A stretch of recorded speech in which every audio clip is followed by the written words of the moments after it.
Said that this is the easiest part of life as students, but we see that a lot of youngsters fall into the clutches of stress, depression, and to cope with that, they go into the addictions like alcohol, drugs, porn, internet, etc.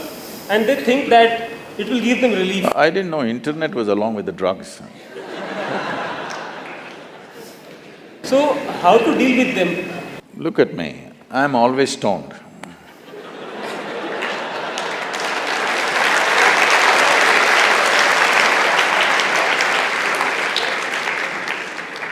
Never been on a substance, but you must understand, whatever stimulus you may take from outside, essentially human experience of all kinds is caused only from within.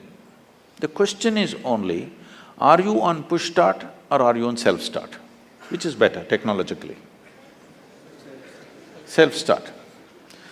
So, if I teach you, suppose I teach you that you can simply sit here and be totally blissed out, more stoned than anybody on the campus. At the same time, you're fully aware, would you go for it? Would you go for it? Fully stoned, fully conscious, would you go for it? See, the only problem with your alcohol, drugs, everything is not a moral issue. It is a life issue because it destroys life. It's not a morality that this is good, this is bad, that's not the point. The point is it makes you incapable in so many ways.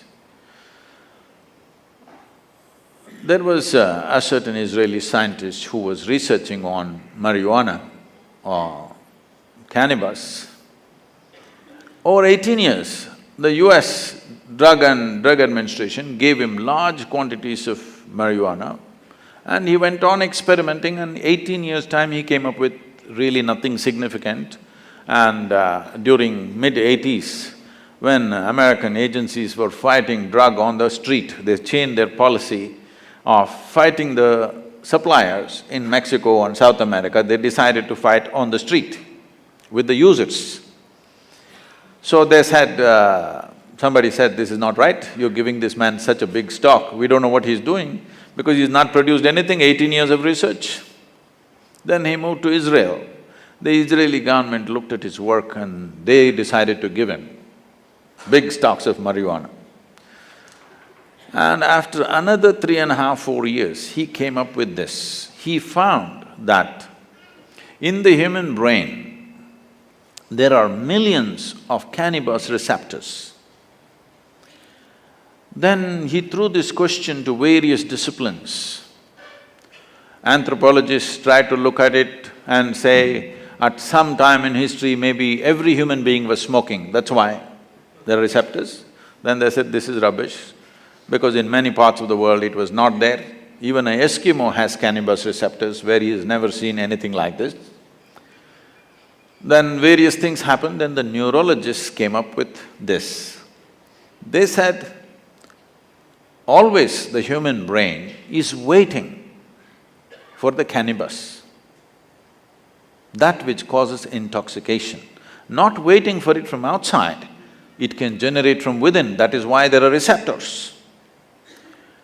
So, this is something that we have always known. I can show you, I'm there always, but you look at my eyes, I'm always stoned. But as aware as anybody can be. If you do not know intoxication in life, you will never know a sense of abandon.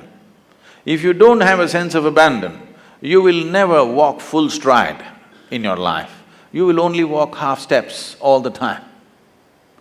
Only when there is no fear of suffering, because you're highly intoxicated and fully aware.